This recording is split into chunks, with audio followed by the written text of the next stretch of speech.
Romanos capítulo 3, versículo 21. O título da minha mensagem é A Justa Justificação do Injusto. Pegou aí ou não? A justa justificação do injusto. E o meu objetivo essa noite é mostrar que a salvação do pecador não foi injusta da parte de Deus. Muito obrigado, irmã.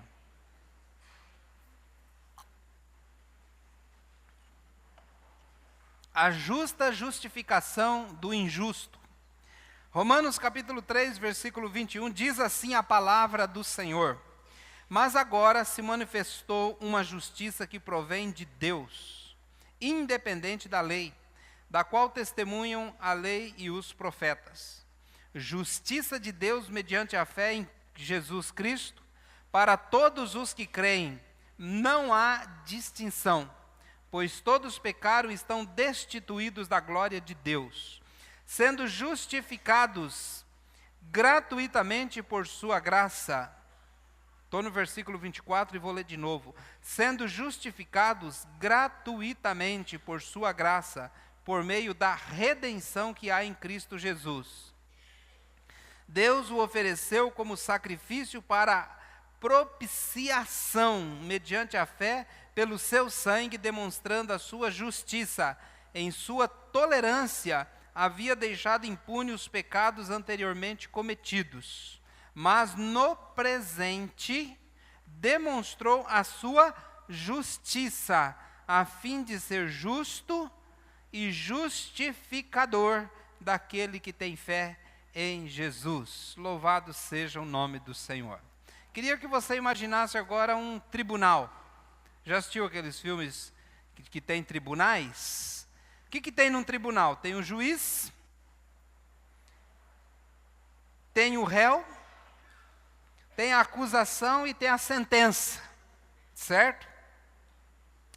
Então imagine que Deus é o juiz, você é o réu. Qual seria então a acusação? Não tem acusação nenhuma. Tem sim. Qual é a acusação? Você é pecador. A acusação é: você é pecador. E qual seria então a sentença nesse julgamento? Você está condenado à morte. Êxodo capítulo 20 diz: a alma que pecar, essa morrerá. Romanos 6, 23. Salário do pecado é a morte. Então imagine o Deus, o santo juiz, você o réu pecador, e a acusação é: você é pecador, e a sentença prescrita na lei, no decálogo da lei, é morte. Portanto, meus queridos, uma pergunta surgiu à minha mente: salvar um pecador, Deus salvar um pecador, é uma ação justa ou uma ação injusta? Tem muitas pessoas que dizem: Deus mandar um pecador para o inferno é uma coisa injusta. Não, meus queridos, pelo contrário, Deus mandar o pecador para o inferno é uma coisa justa, está prescrito na sua lei. É justo que Deus o faça. Então, Deus salvar um pecador é algo injusto? É sobre isso que eu quero mostrar, é sobre isso que eu quero falar essa noite, a justa justificação do injusto. Se você prestou atenção na leitura que fizemos, você já matou a charada. Já percebeu como que funciona o tribunal da justiça de Deus. Deus não poderia simplesmente inocentar os nossos pecados. Ele não é Deus. Ele não podia simplesmente chegar e falar: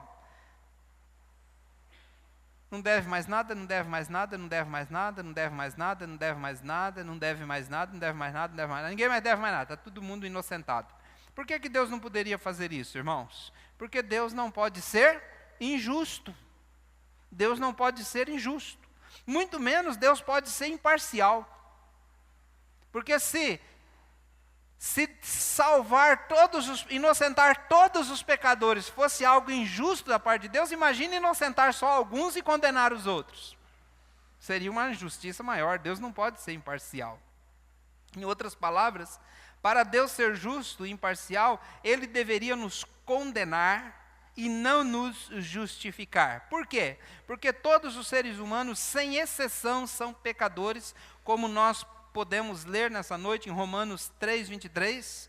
Todos estamos culpados, indesculpáveis e sem defesa diante de Deus. Além disso, pesa sobre nós o volume das nossas acusações.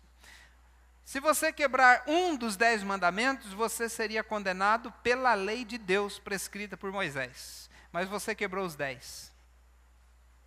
E não quebrou uma vez, você quebrou milhares de vezes e vai continuar quebrando. Então você está condenado. Está condenado. Está condenado pela lei de Deus. Não tem escapatória.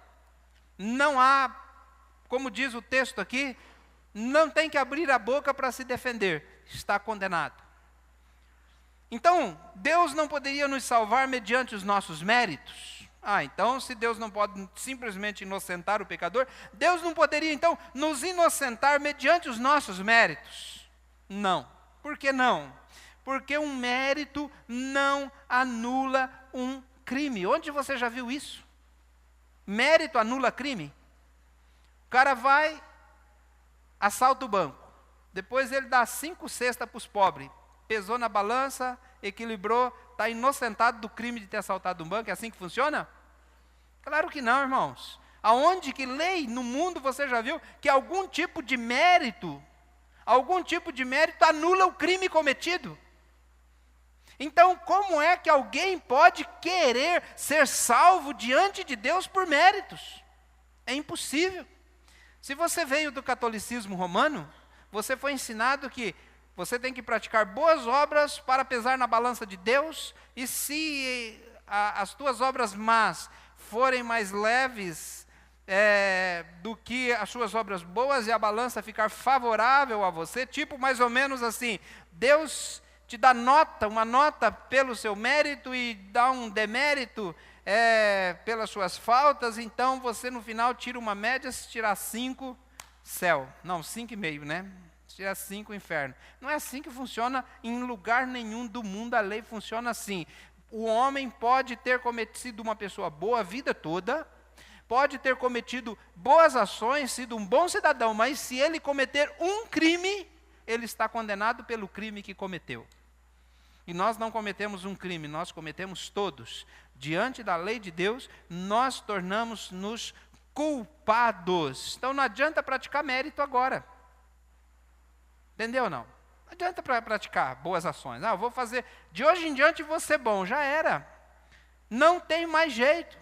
Não adianta mais agora tentar se regenerar. Porque o padrão de Deus, irmãos, está lá em Mateus, capítulo 5, versículo 48, Jesus disse, portanto, sejam perfeitos, como é perfeito o vosso Pai que está no céu. Se Ele falasse para nós, seja perfeito, já era impossível, mas ser perfeito, como é perfeito o Pai Celestial, o Pai das luzes, em que não há pecado, em que não há sombra de variação, estamos sim condenados. Estamos sim condenados. Então não tem escapatória. Então, nós não podemos ser inocentados dos nossos pecados, porque Deus é justo, e nós não podemos ser salvos por mérito, porque mérito não anula crime, em lugar nenhum do mundo, muito menos na justiça de Deus. Ponto final. Sendo assim, qual é a única maneira de eu e você irmos para o céu, sendo que somos pecadores? Só tem um jeito de entrar no céu. Nós nos tornarmos justos. E como é que alguém se torna justo? Pagando o que deve. Quando uma pessoa é condenada por um crime, e ele paga o crime, vamos supor que ele cometeu um crime que é 5 anos de detenção. Ficou 5 anos na cadeia. Saiu, agora ele é justo perante a lei, ele não deve mais nada. Apesar de que ele já tem passagem e pode complicar lá na frente, não é sério? Porém, pagou, está pago. Se a polícia parar o cidadão na rua, puxa lá, como é que chama? Capivara? Puxa a capivara. Fala assim, você já esteve preso, mas cumpri a pena. A polícia não pode fazer mais nada. Porque ele está agora, pagou a pena. Então, como é que nós poderíamos é se tornar justos diante de Deus. A lei prescrita por Deus, por meio de Moisés, diz: a alma que pecar, essa morrerá. Então, só tem um jeito: pagando com a própria vida, pagando com a morte. Os irmãos estão me acompanhando? A Bíblia diz que somente os justos herdarão o reino de Deus. E para um culpado voltar a ser justo, ele precisa pagar pelos seus crimes. Então, pegando essa linha de pensamento, é impossível que um ser humano se salve. É impossível que um ser humano se salve. Não é justo da parte de Deus salvar um pecador. Porém, meus irmãos, para que um pecador possa ser declarado justo diante de Deus, é preciso que ele se aproprie pela fé do mérito conquistado por Cristo na cruz. Vou repetir. Para que um pecador possa ser declarado justo diante de Deus, é preciso que ele se aproprie pela fé do mérito conquistado por Cristo na cruz. Hoje, nessa mensagem, eu quero falar como foi que Deus conseguiu uma justificação justa do injusto. Quero falar nessa mensagem de como ele tornou justa a justificação do injusto. O que fez com que a nossa salvação se tornasse possível diante de Deus. Em primeiro lugar, a nossa justificação é possível devido à graça de Deus. A nossa justificação é possível devido à graça de Deus. Versículo 24 diz: sendo justificados como? Gratuitamente. Sendo justificados de que forma? Gratuitamente. Romanos 3:24. Sendo justificados gratuitamente por sua graça, por meio da redenção que há em Cristo Jesus. Então, diante de Deus, o ser humano é culpado, incapaz e rebelde. Irmãos, o assunto que o apóstolo Paulo fala do capítulo 1 de Romanos, versículo 18, até o capítulo 3, versículo 20, é a condenação do ser humano diante da lei de Deus. Se você ler, nós não temos tempo para ler agora, mas se você ler em casa, se você ler capítulo 1, capítulo 2, capítulo 3, você vai ver que Paulo está dizendo: do céu se manifesta a ira de Deus contra todos os pecadores, não há um justo, não há um sequer, todos estão condenados, todos são pecadores, todos gostam de pecar, todos se tornaram rebeldes, e todos, tudo que nós fazemos se tornou uma coisa inútil diante de Deus. Como diz aquela música dos anos 80, né? Somos todos inúteis, né? A gente somos inútil.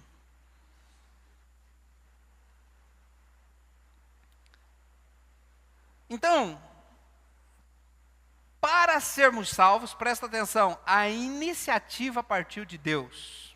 Versículo 21 diz assim: mas agora, então Paulo está mudando o foco do assunto aqui, mas agora se manifestou uma justiça. Até agora Paulo está falando da justiça de Deus mediante a lei, está dizendo que pela lei todos estão condenados à morte, não há salvação, nem para judeu, nem para gentio, nem para religioso, nem para quem nunca foi na igreja, nem para quem nasceu na igreja, nem para quem lê a Bíblia, para quem não lê a Bíblia, para quem ora, para quem não ora, não há salvação para ninguém, todos estão condenados.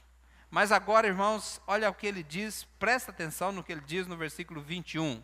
Mas agora, está falando do tempo presente, está falando da época da graça, está falando da dispensação da graça. Ele diz: mas agora se manifestou uma justiça que provém de Deus, não provém da lei, não provém das obras, ela provém de Deus. Amém, irmãos? Provém de Deus, independente da lei, da qual testemunham a lei e os profetas. Parece uma coisa nova, mas não é, porque a lei e os profetas já falavam a respeito da manifestação da justiça de Deus.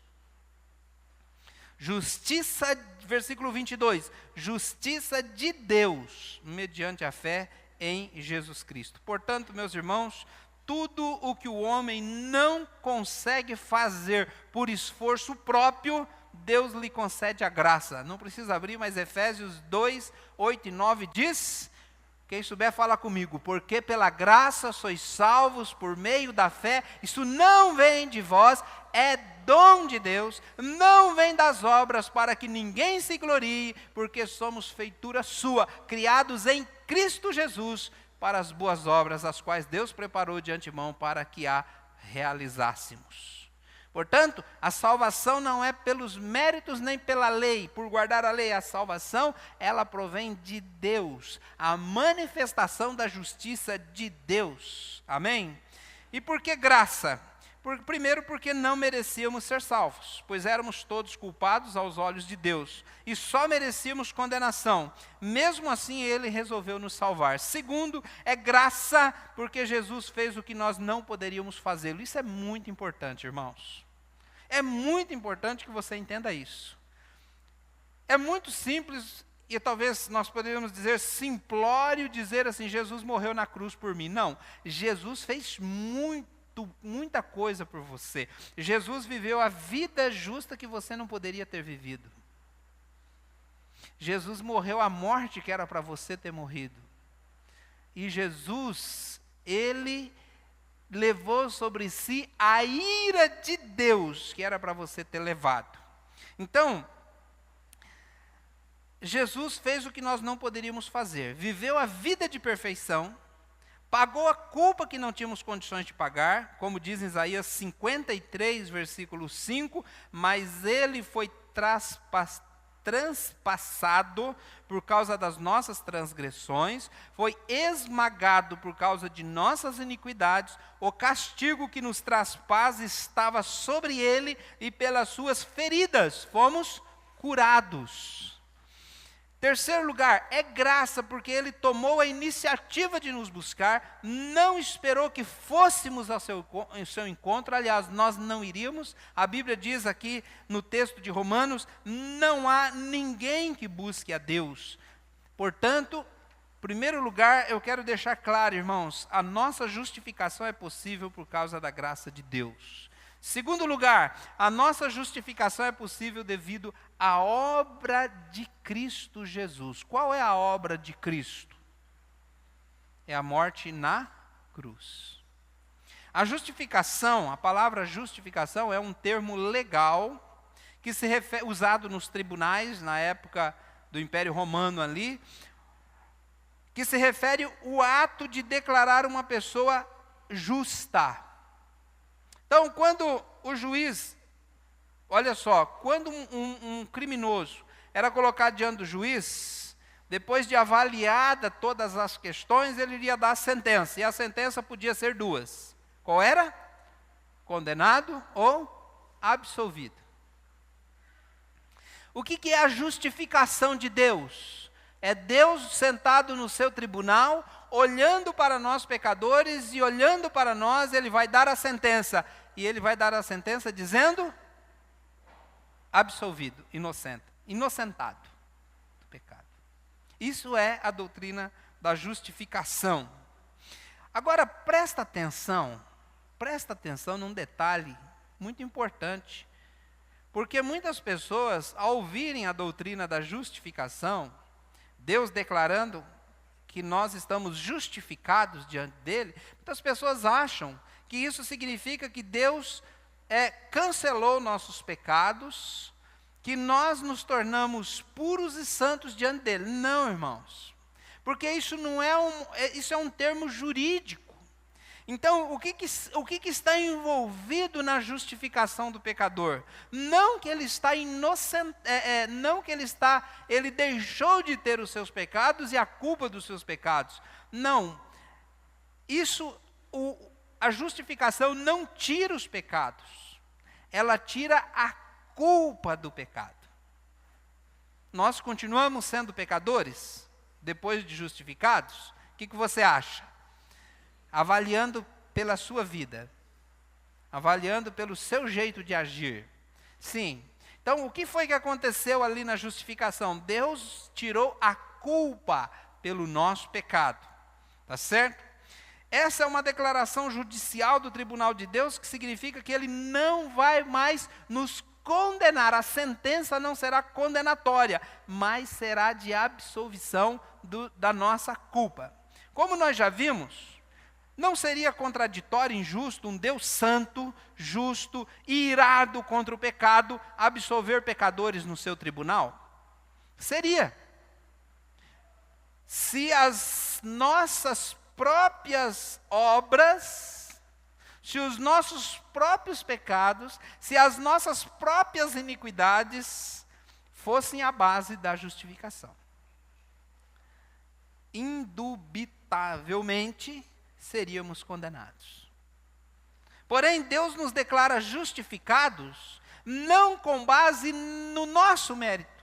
Ele nos declara justificados com base na obra de Cristo em nosso favor. Amém, irmãos? E essa obra de Cristo em nosso favor pode ser assim descrita em 3 palavras. Primeiro, redenção, versículo 24. Sendo justificados gratuitamente por sua graça, por meio da redenção que há em Cristo Jesus. O que é isso, irmãos? Redenção era um termo comercial da época do apóstolo Paulo e era usado para escravos que eram comprados com o intuito de serem libertados. Existia isso naquela época. O escravo era um produto comercial do império. Aí você fala, puxa, que triste, mas deve lembrar que quase que a metade da população da época do Império Romano era escravo. Tinha muitos escravos no Império Romano. Mas havia algumas pessoas que compravam um escravo. Pagavam o preço. Eu não sei quanto custava um escravo na época. Mas vamos supor que custasse 5 mil reais, tá bom? Um escravo por 5 mil? 10 mil, vai. 10 mil reais, um escravo. Então você ia lá no mercado, vamos supor que pegasse aí um amigo seu, né? Alguém pegasse aí o Célio e fosse lá e escravizasse. Fosse agora, o Célio foi embora, não está aqui mais na igreja, que a gente faz, né? Então eu vou lá, a gente faz aqui um rateio, uma vaquinha, né? Pega 10 mil reais, leva lá no mercador de escravo, fala assim, eu quero comprar um escravo. Qual? Aquele ali, aquele grandão ali.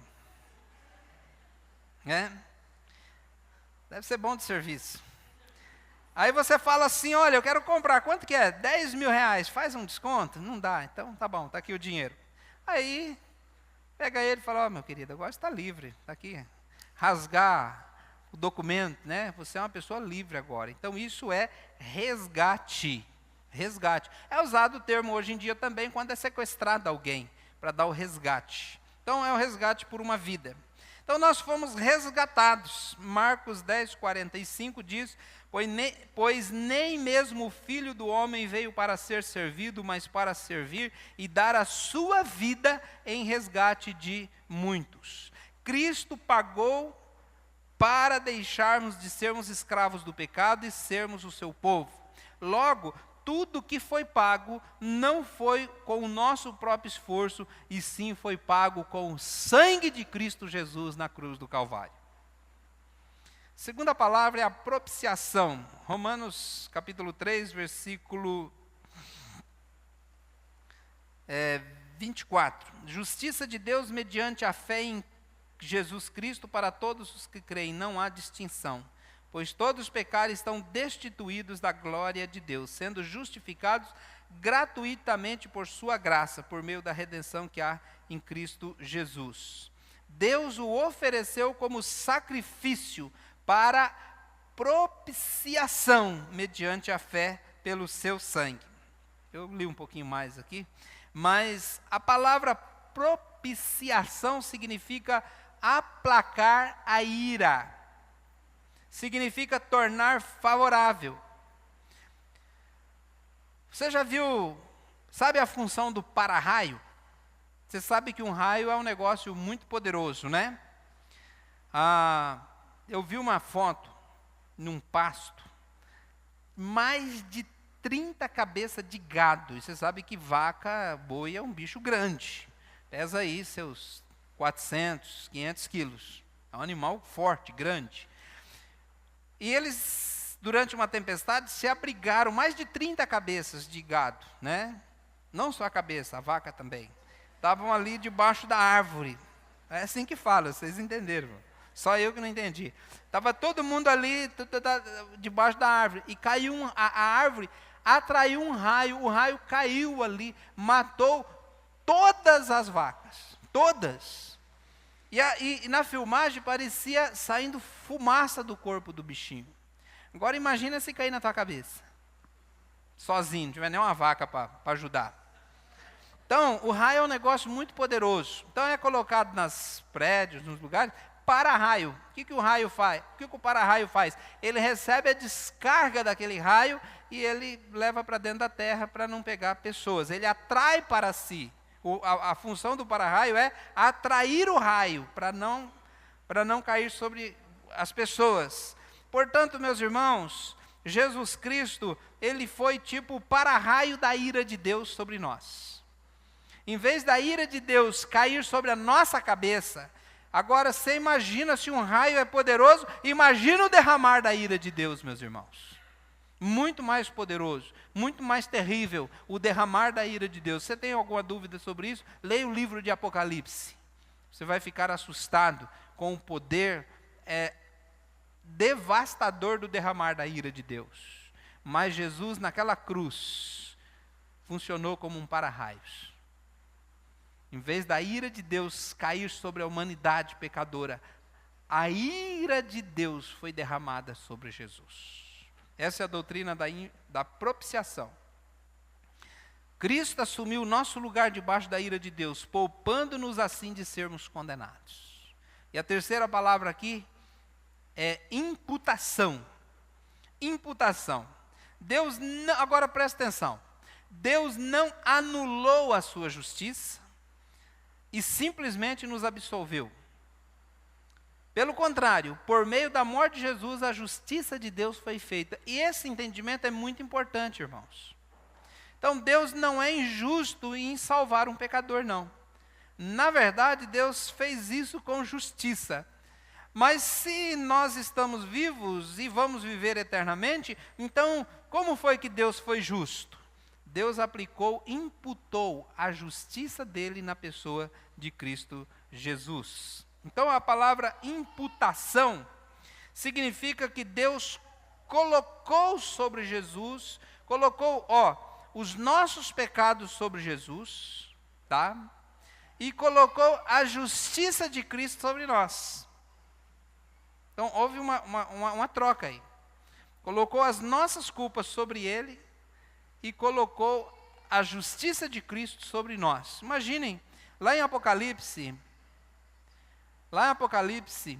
capítulo 20, diz que, no juiz de Deus, diz que abriu o livro da vida, está escrito assim lá, abriu o livro da vida, aonde tem a lista dos nomes dos que herdarão o reino de Deus.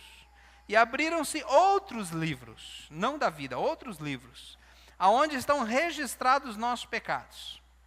E os mortos que foram ressuscitados foram julgados de acordo com o que estava escrito nos livros. Você já esqueceu, mas Deus não esqueceu. Quem anota não esquece. Deus está anotando tudo. Então imagina que você, para poder se achegar a Deus, Isaías diz, né? Então para você ser salvo, para você ter vida eterna, você tem que estar com Deus. Aqui está Deus, aqui está você. Você tem que chegar a Deus. Mas a Bíblia diz que, vamos supor que essa Bíblia aqui fosse o registro dos nossos pecados, tudo registrado. E esse registro está sobre você, sobre sua vida. E eles impedem que você chegue a Deus. Você não pode chegar a Deus, não tem como você chegar até Deus. A Bíblia diz em Isaías que os nossos pecados fazem separação. Isaías diz que os nossos pecados fazem separação entre nós e o nosso Deus. Então, o que foi que aconteceu na cruz? Então, aqui está Deus, aqui está você, aqui estão os pecados sobre você e aqui está Jesus. Então, quando Jesus morreu na cruz, ele carregou sobre si as nossas culpas. E agora você não tem mais culpa para poder chegar diante de Deus. Amém? Então, nenhum pecado ficou sem condenação. Nenhum pecado ficou sem condenação. Todas as iniquidades que nos separavam de Deus, que nos faziam inimigos de Deus, foram castigadas na pessoa de Cristo Jesus, quando estava sobre a cruz do Calvário, levando e carregando sobre si a ira de Deus que era contra nós. Por isso, meus irmãos, não houve impunidade. Para Deus nos declarar justificados, as nossas culpas precisavam ser pagas. Entende isso ou não? Sim ou não? Para Deus nos declarar justos, a nossa dívida tinha que ser paga. Para que pudéssemos nos apresentar diante de Deus e sermos tratados como inocentes, a nossa dívida precisava ser quitada. Logo, ainda que não sejamos inocentes e não deixemos de ser pecadores, agora tão somente por causa da obra de Cristo, tão somente por causa da cruz de Cristo, tão somente pela imputação das nossas culpas sobre Cristo, e da imputação da justiça de Cristo em nós, por isso Deus nos declara inocentes. E Deus não é injusto em nos receber como filhos amados. Terceiro lugar, irmãos, a nossa justificação se tornou possível por causa da nossa fé, ou por causa da fé. Bom, nós já vimos que Deus providenciou a nossa justificação, e agora vamos passar a falar da maneira como nos apropriamos do benefício de Cristo Jesus que Ele fez por nós. E é somente pela fé que somos justificados. Versículo aqui diz, versículo 21, 22, justiça de Deus mediante, por meio da fé. Em Jesus Cristo, para todos os que creem, não há distinção. Então, Paulo falou do capítulo 1, versículo 18, até o capítulo 3, versículo 20, não há distinção. Todos pecaram, estão destituídos da glória de Deus, todos. Agora, mais uma vez ele diz, portanto, não há distinção também na salvação. Alguns não serão salvos pela fé e outros serão salvos pelas obras, outros serão justificados de outro meio. Não, só há um caminho que conduz a Deus, esse é o caminho da fé. Presta atenção, caminho da fé. Sendo justificados gratuitamente por sua graça. Portanto, meus irmãos, Paulo usa a expressão pela fé 8 vezes aqui no capítulo 3 de Romanos. A fé é um instrumento por meio da qual desfrutamos de todos os benefícios da obra de Cristo. E o que eu vou dizer agora é extremamente importante. Levanta a antena aí um pouquinho. A fé, eu vou fazer uma definição aqui, muito importante. A fé é a confiança e segurança no mérito de outro. Presta atenção, a fé... O que é fé, pastor? É a confiança e segurança no mérito de outro. Quando você acredita no outro, isso é fé. Certo? Não é quando você acredita em você, é quando você acredita no outro. Então, fé é a confiança e segurança no mérito de outro. Diante da lei, o pecador reconhece que é impossível salvar a si mesmo. E eu espero que você já tenha chegado a essa conclusão. Eu espero que todos que estão aqui essa noite já chegaram à conclusão, à nítida conclusão, à nítida percepção que você não pode salvar você mesmo. Está claro isso para você ou não? Eu prego tudo de novo se for preciso. Você não pode salvar a sua própria vida, você não tem mérito para isso, você está condenado, não tem como você salvar a si mesmo. Então, diante da lei o pecador reconhece que é impossível salvar a si mesmo. Então, diante desse reconhecimento, o pecador passa a confiar integralmente na obra de Cristo para a sua salvação. Isso é fé. Isso é fé.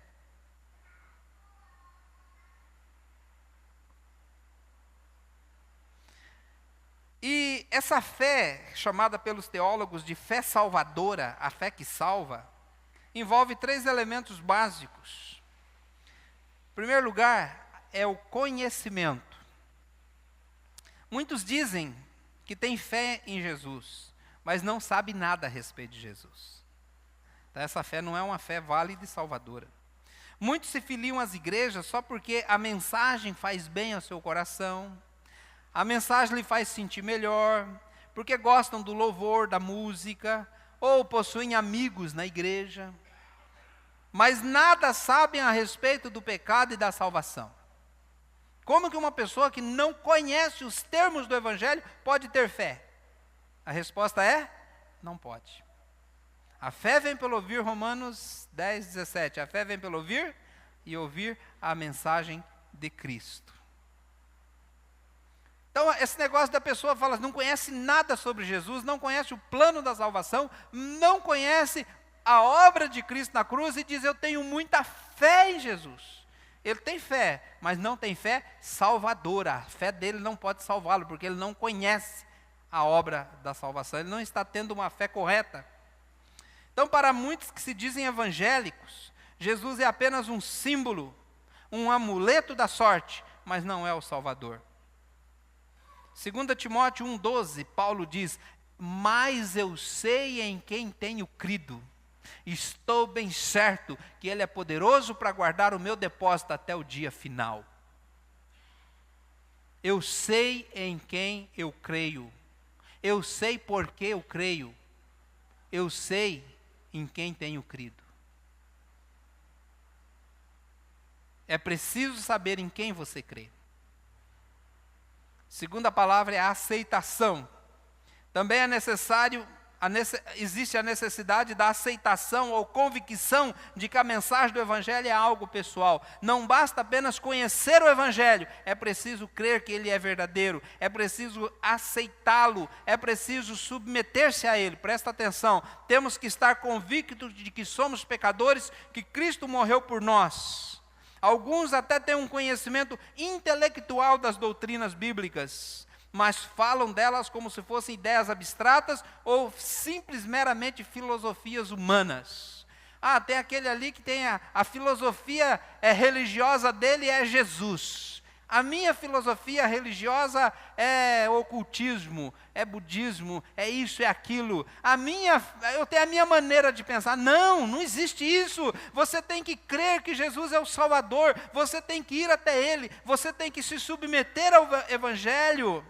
Não devemos não somente confessar, mas como diz em Romanos 10, 9, nós temos que crer e nós temos que confessar com a nossa boca Jesus Cristo como um Salvador. Então temos que aceitar a fé em nosso coração.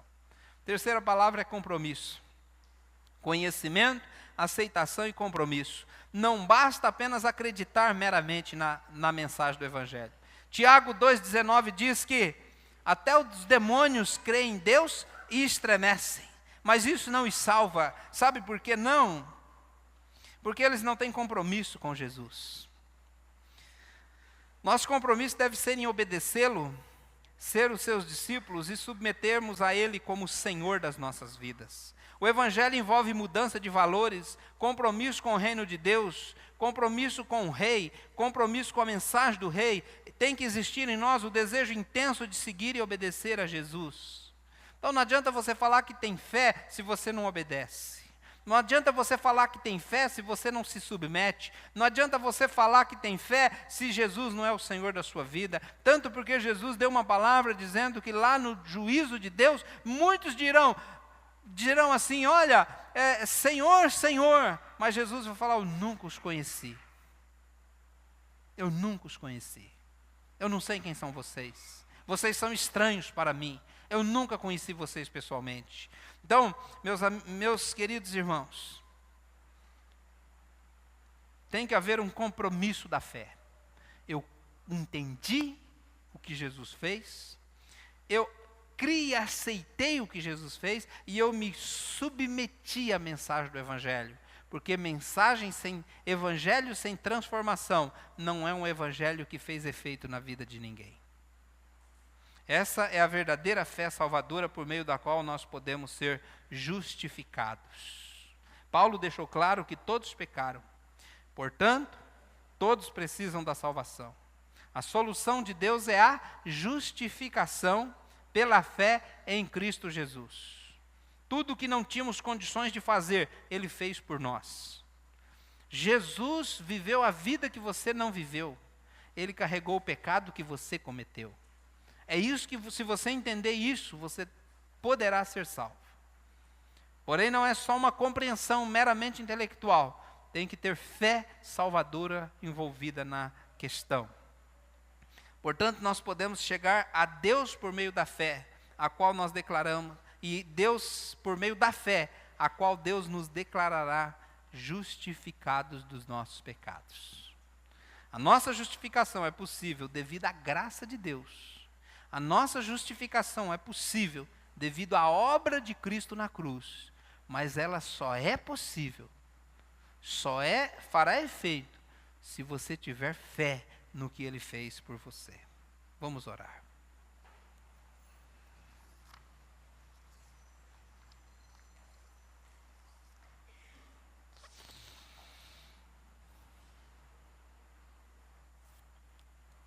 Senhor, eu quero clamar a Ti agora, em favor dessa igreja, em favor da vida de todos que estão aqui. Senhor, eu creio também que além da mensagem ser clara, eu creio que há uma ação sobrenatural do Espírito nos corações. Eu creio, Pai Santo, que só pelo Espírito que as pessoas poderão entender essa mensagem. Por isso eu quero pedir agora, Pai, destrava o conhecimento, liberta as pessoas da incredulidade, liberta as pessoas do egoísmo, e que possam, ó Deus, entender o seu estado miserável de pecado, e poder entender nessa noite que só Jesus Cristo salva, e que possa ter nessa noite o desenvolvimento da sua fé em Cristo Jesus. Pai de graça e de misericórdia, eu quero clamar a Ti em favor de todos que estão aqui também, aqueles que já creram nessa mensagem, para que continue crendo, para que não se desviem, para que não, ó Deus, arredem o pé nem 1 milímetro desta verdade do Evangelho. Pai, que nós que cremos em Jesus e fomos inocentados da nossa culpa, possamos também santificar a nossa vida e se livrar, ó Deus, o máximo possível das obras más que cometíamos antes de Jesus. Por isso eu te peço nessa noite, santifica a tua igreja por meio da palavra do Evangelho. Pai, que nós possamos também, ó Deus, sermos capacitados a proclamar essa mensagem aos que não conhecem. Deus, que também, ó Pai, possamos conhecer essa mensagem para podermos proclamá-la. Eu sei que existem muitos irmãos aqui que já creram na mensagem do Evangelho, mas que ainda não estão capacitados a proclamar essa mensagem àqueles que necessitam. Pai, que haja maior interesse nessa igreja em proclamar o Evangelho. Que haja maior interesse em nossos corações a partir de mim, meu Deus. Maior interesse em proclamar a mensagem do Evangelho. Ó Pai, que nós possamos, ó Deus, nos interessar mais pelo perdido. Assim como Jesus se interessou por ele, para poder salvá-lo. E clamo agora mais uma vez, se houver alguém aqui essa noite, que está perdido, morto em seus delitos e pecados, com uma mente obscurecida por Satanás, eu peço a Deus que por um momento Teu Espírito Santo possa lançar a luz sobre essa pessoa para que possa entender a palavra da verdade e a mensagem do Evangelho. Pai Santo, eu sei, meu Deus, eu sei, Pai Santo, que o Senhor é um Deus justo, mas que o Senhor abriu essa oportunidade para a nossa salvação. Por isso eu clamo a Ti agora, em nome de Jesus, que possa, ó Deus, estar abençoando a todos que estão aqui. Eu te peço, Pai Santo, em nome do Senhor Jesus. Amém.